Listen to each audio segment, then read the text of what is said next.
जब हम सर्जरी करते हैं उसके बाद भी एक रिहैबिलिटेशन टाइम होता है जिसमें हम पेशेंट को सब कुछ फिजियोथेरेपी और रिहैबिलिटेशन के द्वारा बैक टू नॉर्मल एक्टिविटीज करते हैं। जनरली जब हम प्रोस्थेसिस यूज करते हैं पेशेंट अगले दिन से ही पूरा वजन डाल करके चलना शुरू कर देते हैं।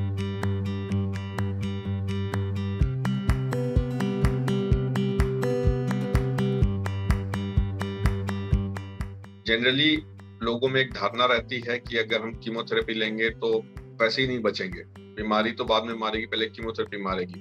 तो ये सब धारणाएं बहुत बदल गई हैं।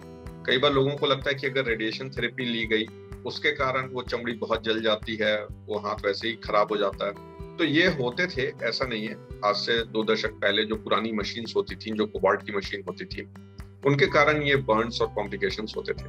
बट आजकल हमारे पास न्यू टेक्निक्स हैं, न्यू मशीन्स हैं जिससे कि ये साइड इफेक्ट्स बहुत कम हो जाते हैं। रेडिएशन की ऐसी मशीन है जो सिर्फ कैंसर वाले हिस्से को ही सिकाई करती हैं, बाकी जो एरिया नॉर्मल है उसको छोड़ देती हैं, उसको बचा के रखती हैं। कीमोथेरेपी में भी हम सब कुछ मेजर कर सकते हैं, टॉक्सिसिटी लेवल नहीं हो, उसके ड्रग्स हैं, मेडिसिन हैं जिससे कि इसका साइड इफेक्ट भी कम हो। कुछ तो होता है, ऐसी बात नहीं है। जब अगर बीमारी ऐसी है, बीमारी जितनी बड़ी होती है उसका इलाज भी उतना ही कठिन और कॉम्प्लेक्स होता रहता है। तो ये तो हमें करना पड़ता है। यूजुअली 6 to 12 वीक्स में, लगभग 2 से 3 महीने में वो जो काम पहले कर सकते थे वो सारे काम दोबारा करना शुरू कर देते हैं। यहाँ तक कि गाड़ी चलाना, किक मारना, ये सब चीजें भी ये पेशेंट्स ऑपरेशन के बाद सब कुछ कर सकते हैं। इसके लिए जो सबसे जरूरी बात है वो ये है, जो इसका इलाज किया जाए वो उसके स्पेशलिस्ट के द्वारा हो, जिसे हर चीज पता रहती है। यदि इस कैंसर को हमने इतना निकाला और उसके बाद ये डिफेक्ट होने वाला है तो उसे हम इस तरीके से फिर से रिकंस्ट्रक्ट करें कि उसके फंक्शंस अच्छे से वापस आ सके। तो जब हम हड्डी के कैंसर की बात करते हैं, जो सबसे कॉमन कैंसर होते हैं वो होते हैं osteosarcoma and Ewing sarcoma.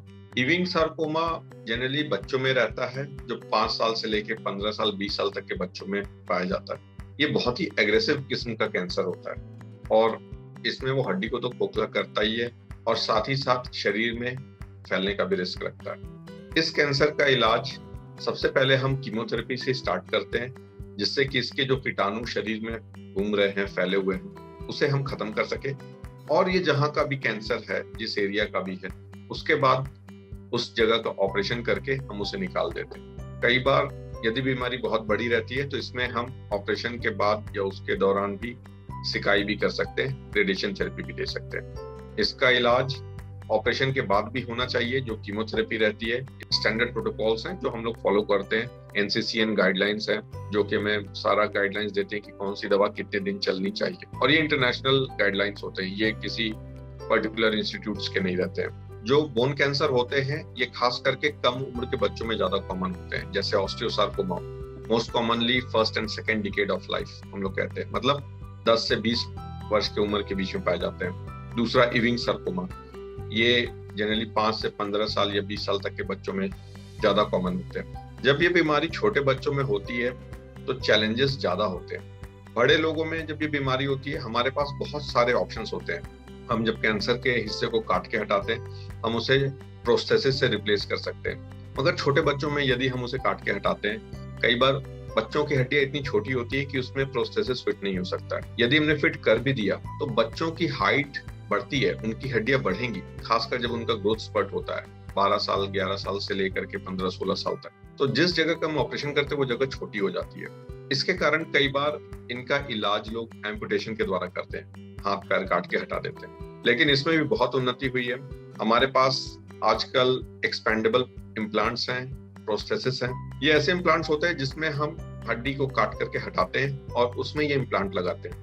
In implants को लंबा किया जा सकता है, ये शरीर के अंदर रह करके ही लंबी हो जाती है। कई बार हमें 2 तरीके के होते हैं। जो न्यू टेक्नोलॉजी है इसमें हम इसे नॉन इन्वेजिव कहते हैं, मतलब इसमें आपको खोलना भी नहीं पड़ता है, कहीं पे कुछ घुमाना नहीं पड़ता। इसे एक मशीन में रखते हैं, इलेक्ट्रोमैग्नेटिक कॉइल होते हैं इम्प्लांट्स में, और उस मशीन में डालने के बाद इम्प्लांट का साइज लंबा हो जाता है। तो बच्चों के हाथ या पैर जो हैं वो दूसरे जो बढ़ता हुआ नॉर्मल भाग है उसके अनुसार ही मैच हो जाता है। जो दूसरे हैं वो जैसे मिनिमली इन्वेजिव वाले हो गए, उसमें स्क्रू रहता है, जिस जब लंबा करना हुआ तो हम उसे स्क्रू के द्वारा खोल सकते हैं। जो कॉम्प्रेस्ड फॉर्म होता है वो धीरे धीरे करके लंबा हो सकता है। ये सब आधुनिक तकनीक है। इसके अलावा आजकल बायोलॉजिकल रिकंस्ट्रक्शन काफी कॉमनली यूज कर रहा हूं मैं। और बायोलॉजिकल का मतलब हो गया कि हम उसी भाग को कई बार, जो कैंसर का भाग है, उसमें से कैंसर कीटाणु को सारा किल करके, सारे खत्म करके हड्डी का ही प्रत्यारोपण कर लेते हैं।